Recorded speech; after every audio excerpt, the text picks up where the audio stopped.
Hello दोस्तों, मैं हूं शिवांगी और वेलकम टू माय चैनल। दोस्तों, इस फाइनेंशियल फ्रीडम पाने की जर्नी तो अब हमारी शुरू हो चुकी है। तो दोस्तों, आज हम जानने वाले हैं कि ऐसे कौन से इन्वेस्टमेंट ऑप्शन है जो हमें आसान भी है और प्रैक्टिकल भी है। दोस्तों, हमेशा मैं कहती रहती हूँ कि पैसा सेव करो, पैसा इन्वेस्ट करो, लेकिन कहाँ सेव करना है और कैसे इन्वेस्ट करना है, इसकी पूरी जानकारी आज हम इस वीडियो में जानने वाले हैं। तो दोस्तों, let's move to the our video. दोस्तों, हमारे इन्वेस्टमेंट ऑप्शन में सबसे फर्स्ट और जाना माना तरीका है सेविंग अकाउंट। दोस्तों, अगर किसी की भी इनकम शुरू हो जाती है तो पहला फर्स्ट ऑप्शन रहता है सेविंग अकाउंट। वो मिनिमम से मैक्सिमम कितना भी हो सकता है। हर कोई सेविंग अकाउंट में, हर किसी के सेविंग अकाउंट में कुछ ना कुछ पैसे तो होते ही रहते हैं। लेकिन दोस्तों, क्या इस पर रेट ऑफ इंटरेस्ट हमें कितना मिलता है ये आपको पता है? हमें इस पर सेविंग अकाउंट पे हमें रेट ऑफ इंटरेस्ट मिलता है 3% या फिर 4%। आई थिंक 4% भी नहीं मिलता, 3% to 3.5%। इतना ही रेट ऑफ इंटरेस्ट हमारे किसी भी बैंक के सेविंग अकाउंट पे मिलता है। वो फिर नेशनलाइज बैंक हो या फिर जनरल कोई भी बैंक हो, उस पे हमें इतना ही सेविंग अकाउंट में हमें रेट ऑफ इंटरेस्ट मिलता है।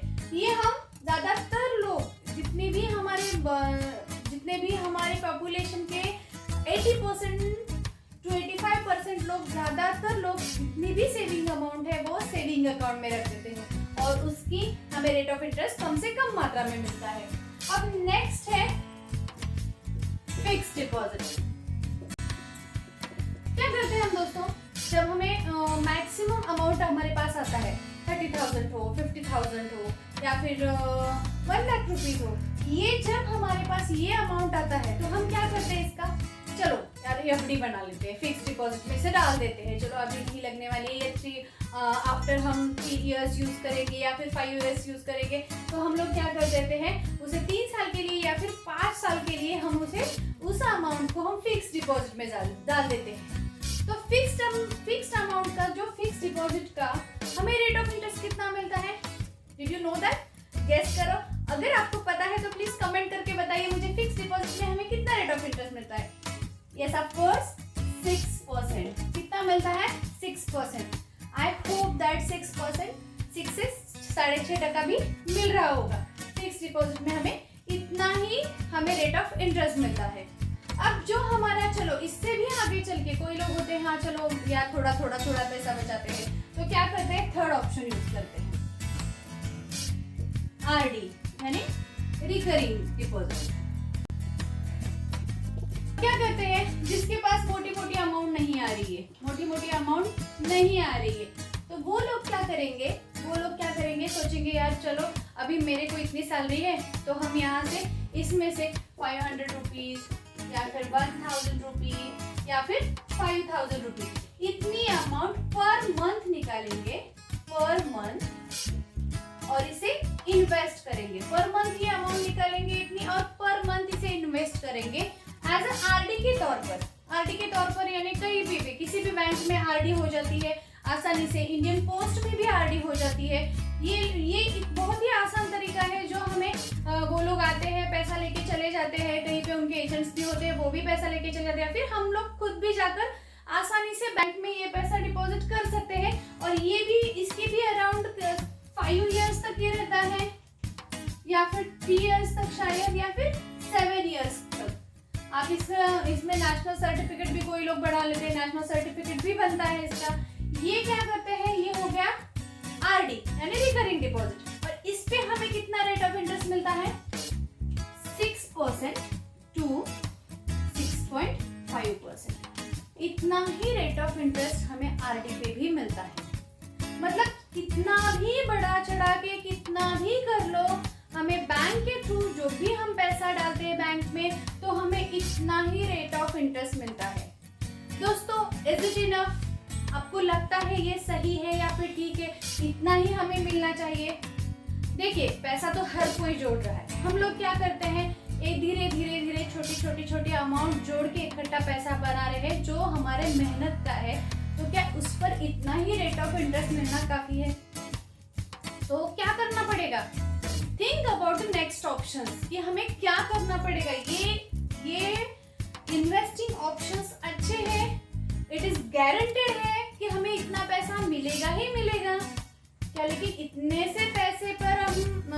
सेटिस्फाई हो सकते हैं। और दोस्तों एक बहुत बड़ी बात, जब भी हमें ये 6% का रेट ऑफ इंटरेस्ट मिल रहा है तो क्या महंगाई भी उतनी ही रह रही है? महंगाई भी वही है। समझो अगर हमें पहले 30 रुपए लीटर से दूध मिलता था तो क्या आज 5 साल बाद भी 30 रुपए लीटर का ही दूध मिल रहा है?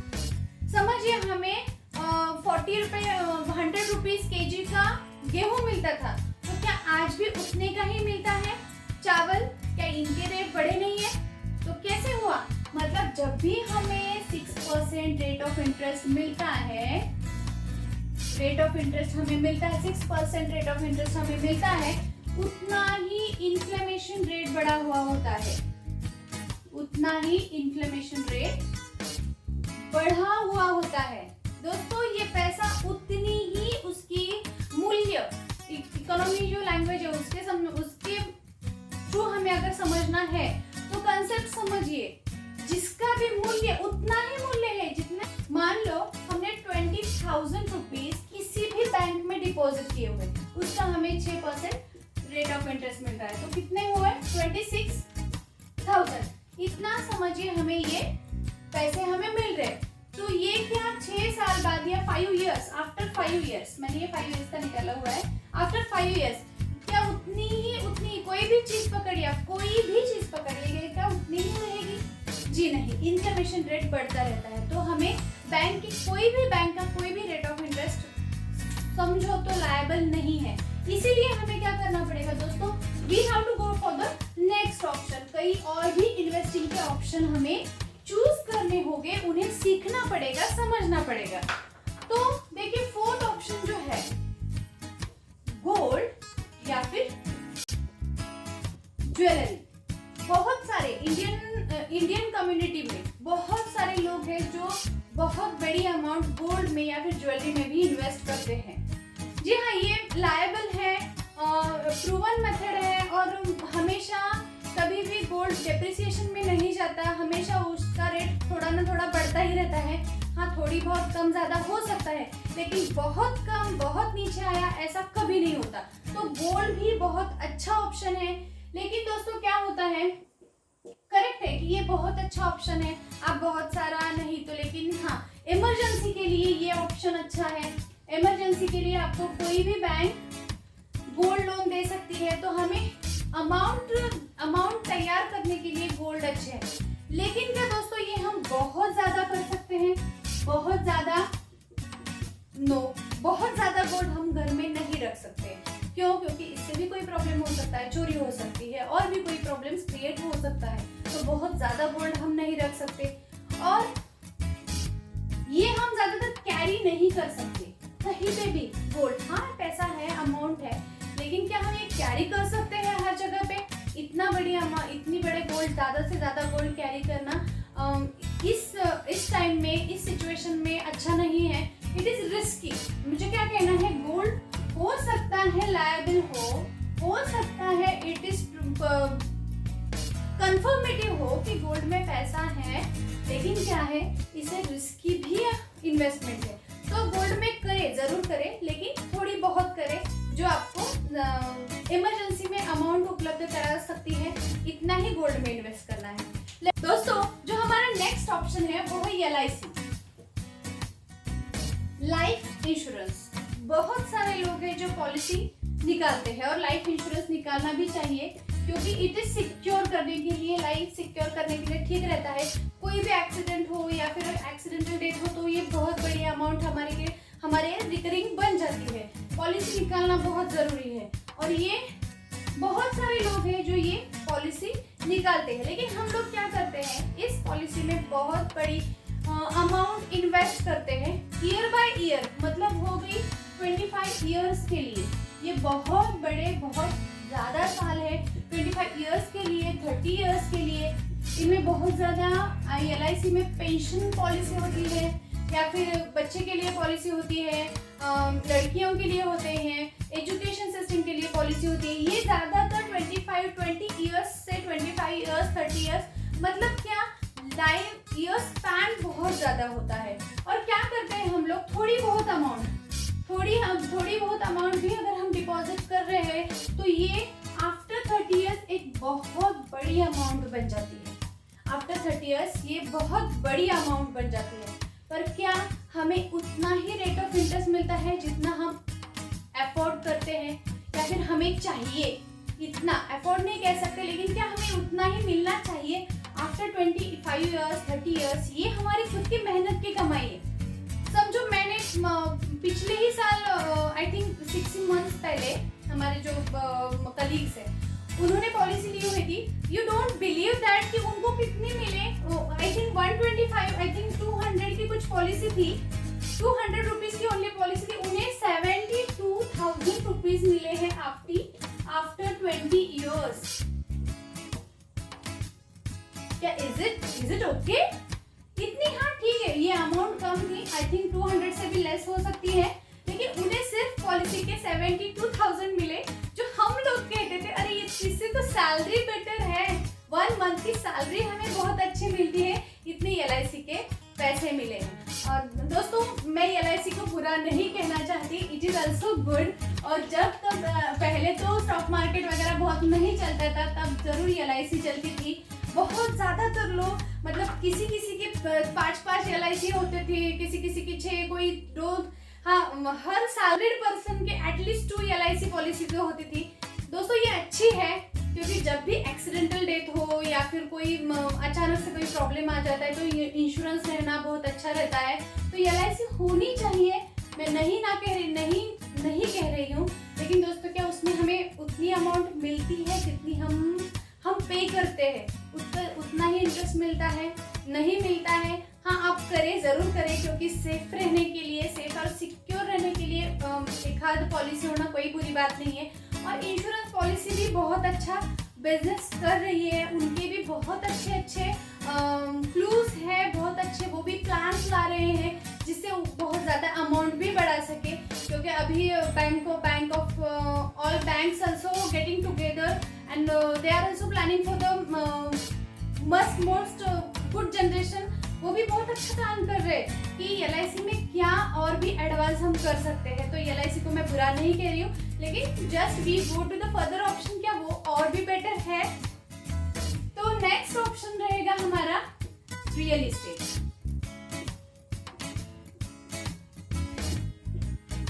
बहुत सारे लोग हैं जो ये रियल एस्टेट में इन्वेस्ट करते हैं, बहुत सारे हैं, कहीं पे भी रियल एस्टेट में इन्वेस्ट करना। और दोस्तों ये वन एंड ओनली एसेट है जहाँ पे डेप्रिसिएशन कभी नहीं आता। यकीन मानिए गोल्ड में भी थोड़ा बहुत डेप्रिसिएशन हो सकता है, लेकिन रियल एस्टेट में डेप्रिसिएशन कभी नहीं आता। आपने अगर 40 लाख की कोई भी लैंड ली है, कोई भी 40 लाख की लैंड ली है, तो वो कभी भी 39 को भी नहीं जाएगी। मतलब आप कभी भी उसे 39 लाख को भी नहीं सेल करोगे, वो 41 से स्टार्ट होके आई थिंक 50 लाख तो जाएगी ही जाएगी। मतलब क्या, रियल एस्टेट में बहुत बड़ा रेट ऑफ इंटरेस्ट है जो हमें आफ्टर बहुत ज़्यादा मिलता भी है, और ये कभी भी डेप्रिसिएशन नहीं होता। तो रियल एस्टेट में इन्वेस्ट करना is the best option for me also and for you. कि रियल एस्टेट में अगर आपको कोई जहाँ भी आपको अपॉर्चुनिटी दिखे तो आप ज़रूर रियल एस्टेट में इन्वेस्ट करें। लेकिन दोस्तों क्या रियल एस्टेट में इन्वेस्ट करना सबको पॉसिबल है? सबको पॉसिबल है रियल एस्टेट में इन्वेस्ट करना? I hope no. अब मैं नो क्यों बोल रही हूँ? क्योंकि आपको इकट्ठा 40 लाख रुपीस जमा करने पड़ते हैं। इकट्ठी आपको इतनी बड़ी अमाउंट जमा करनी है। या कोई 40 लाख रुपीस घर में रखता है, या फिर कोई किसी के 40 लाख रुपीस बैंक अकाउंट में हो सकते हैं। नहीं तो क्या करना पड़ता है हमें? रियल एस्टेट में जब भी इन्वेस्ट करने जाओ तो हमें बड़ी रकम इन्वेस्ट करनी पड़ती है। या फिर 10 लाख पकड़िए, 10 लाख भी अगर हमें इन्वेस्ट करना हो तो 1 टाइम हमें पे करना पड़ता है, तब हम कोई भी जमीन खरीदी कर सकते हैं। लेकिन दोस्तों हाँ, जब भी हमारे पास अमाउंट हो, कोई बड़ी डील हुई हो, या फिर हमारे पास जब भी इतनी अमाउंट हो, तो you must choose that option, because real estate is too good for everyone. अभी हम चलते हैं नेक्स्ट ऑप्शन की तरफ। रियल एस्टेट तो करें ही, इस पर मैं फिर से एक बड़ा लॉन्ग रिसेशन में वीडियो बनाऊंगी, क्योंकि रियल एस्टेट भी माय फेवरेट वन। क्योंकि मैं भी बहुत अच्छे से जानना चाहती हूँ और जानती भी हूँ कि रियल इस्टेट में इन्वेस्ट करना इज गुड फॉर एवरीथिंग। तो हम अभी तो चलते हैं नेक्स्ट ऑप्शन की तरफ। अब दोस्तों नेक्स्ट ऑप्शन जो है वो ये है क्रिप्टो करेंसी और बिटकॉइन। अभी तो दोस्तों ये इंडिया में अच्छा खासा नहीं चल रहा है, अभी है पता है, लेकिन 5 to 10% पीपल को ये पता है कि क्रिप्टो करेंसी आखिर है क्या और बिटकॉइन में कैसे इन्वेस्ट करते हैं, ये सबको पता नहीं है। लेकिन ये भी अच्छा खासा ऑप्शन हो सकता है, लेकिन प्लीज इसे स्टडी करें और बाद में ही उस पर पढ़े, क्योंकि ये अभी तो मैं भी कुछ बता नहीं सकती कि ये कितना लायबल है, क्योंकि ये कैसा रहता है करेंसी के मोड पे डिपेंड है और ये फॉरेन एक्सचेंज की तरह फॉरेन करेंसी पे भी डिपेंड रहता है। तो इसके बारे में स्टडी करे बिना क्रिप्टो करेंसी या बिटकॉइन में ना इन्वेस्ट करें। नेक्स्ट जो ऑप्शन है वो है स्टॉक मार्केट।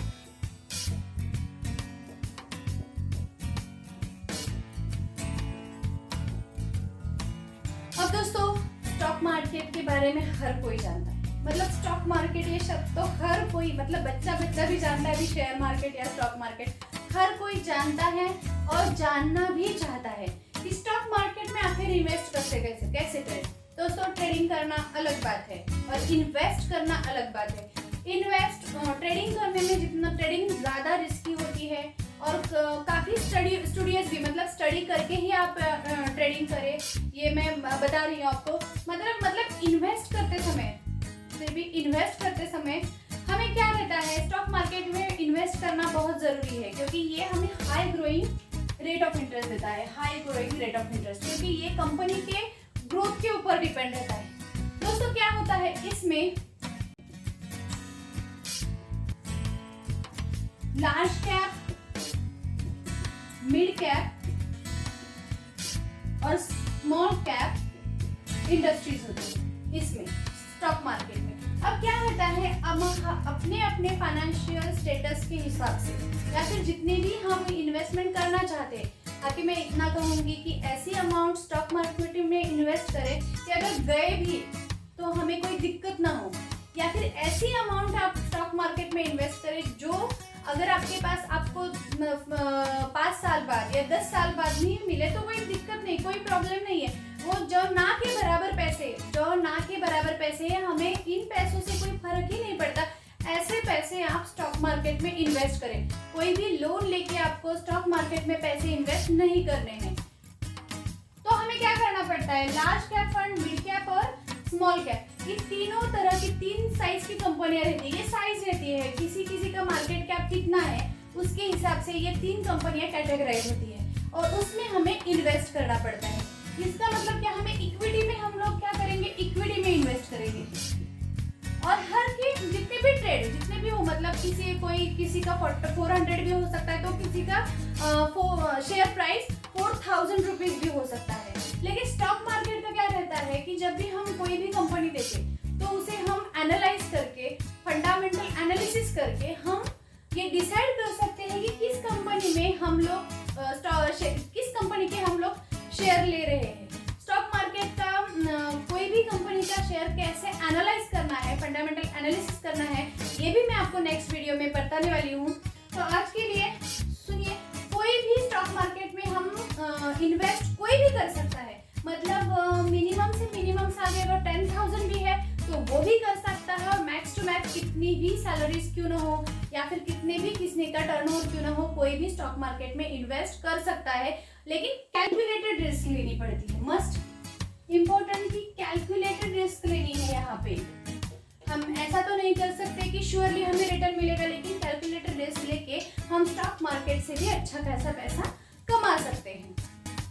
दोस्तों बहुत बार हम टीवी पे या फिर मोबाइल पे ऐड देखते हैं कि म्यूचुअल फंड्स में इन्वेस्ट करो, बट वहाँ पे डिस्क्लेमर भी दिया जाता है कि it is subjected to market risk, और मार्केट की रिस्क को एनालाइज करके आपको म्यूचुअल फंड में इन्वेस्टमेंट करना है। तो दोस्तों हम ये जो लास्ट ऑप्शन है म्यूचुअल फंड्स, इसका बेनिफिट क्या होता है, हम कम से कम अमाउंट यहाँ पे इन्वेस्ट कर सकते हैं। 500 से स्टार्ट लेके हम कम से कम अमाउंट इन्वेस्ट कर सकते हैं और ज़्यादा से ज़्यादा ईयर्स के लिए, मतलब 30 ईयर्स हो या फिर 40 ईयर्स के लिए भी हम लोग म्यूचुअल फंड्स में इन्वेस्टमेंट कर सकते हैं। अब क्या रहता है म्यूचुअल फंड्स में हम जब भी इन्वेस्ट करते हैं तो उसमें बहुत सारे ऑप्शंस है।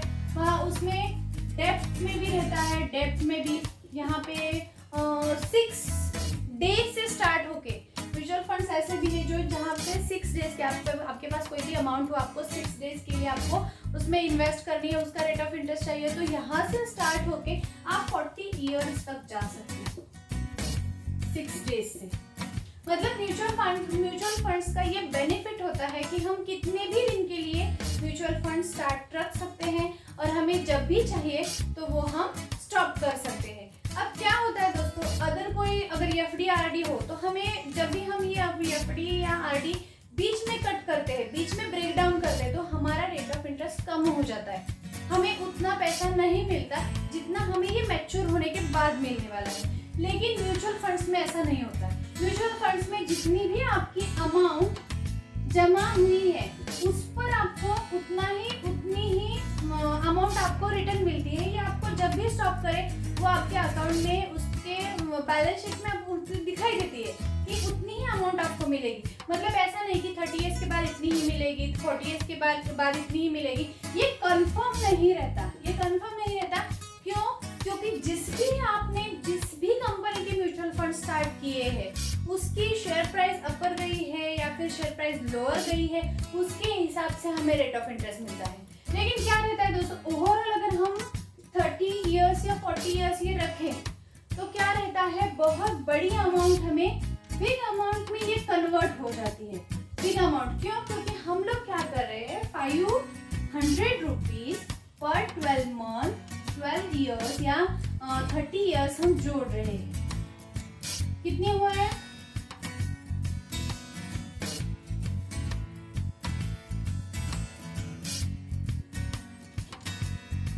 वन, 2, 3, 4 and 5 इतनी अमाउंट हमने जोड़ दी है। लेकिन क्या होता है, क्या इससे हमें 1-2 लाख ज्यादा मिलने वाले हैं? ऐसा नहीं होता है दोस्तों। ये कंपाउंड इंटरेस्ट का खेल है, ऐसे नहीं मिलता है हमें।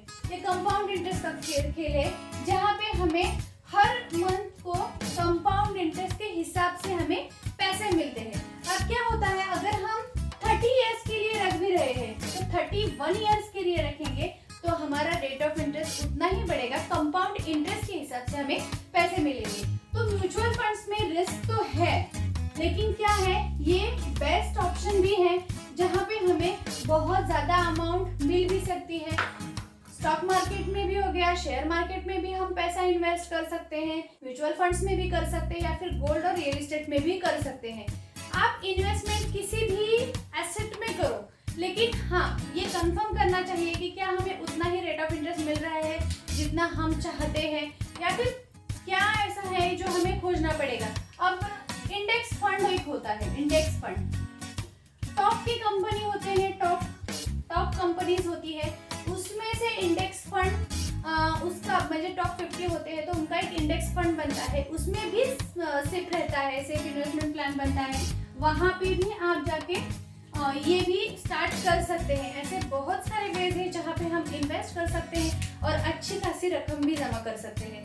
तो दोस्तों हमने देखे आज ये 10 जो है इन्वेस्टिंग ऑप्शंस, जो भी आपको बेटर लगे, जो भी आपको बेस्ट लगे, इसे चूज करें, वो कितना लायबल है उसके बारे में और स्टडी करें और उसमें इन्वेस्ट करें। दोस्तों बचाना, सेविंग करना इम्पोर्टेंट है, ये तो आपको पता है, लेकिन जब तक हमें उसे काम पे बैबिलियन रिचेस्ट मैन इन द बैबिलियन इस बुक में एक दूसरा लेसन है, मतलब फर्स्ट लेसन जो मैंने पहले वीडियो में बताया था कि 10% रूल कि आपको सेव करना है, और उसमें दूसरा लेसन है कि आप अपने पैसे को काम पे लगाएंगे, मतलब आपका मनी ही आपको पैसे और कमा के देगा। ये बहुत इंपॉर्टेंट है। जब भी आप उसे कबर्ड में रखेंगे उसका कोई फायदा नहीं है, जब भी आप उसे किसी बैंक में रखेंगे कोई फायदा नहीं है, लेकिन इसी पैसे को आप कैसे पैसा डबल ट्रिपल कराएंगे ये इम्पोर्टेंट है। इसलिए बेस्ट इन्वेस्टमेंट ऑप्शन जरूर चुनें, क्योंकि ये बहुत ज़्यादा है। अगर आपको रिच बनना है, आपको अमीर बनना है, तो इन्वेस्टमेंट ऑप्शन प्रॉपर गाइडलाइन के साथ चूज करें, क्योंकि ये it is very very important. तो दोस्तों आज के लिए इतना ही। तो कीप वॉचिंग। अगर फाइनेंशियल ये जर्नी मेरी पसंद आ रही है तो इसे लाइक, शेयर और सब्सक्राइब जरूर करें और नेक्स्ट वीडियो में हम जल्दी मिलेंगे। Thanks for watching.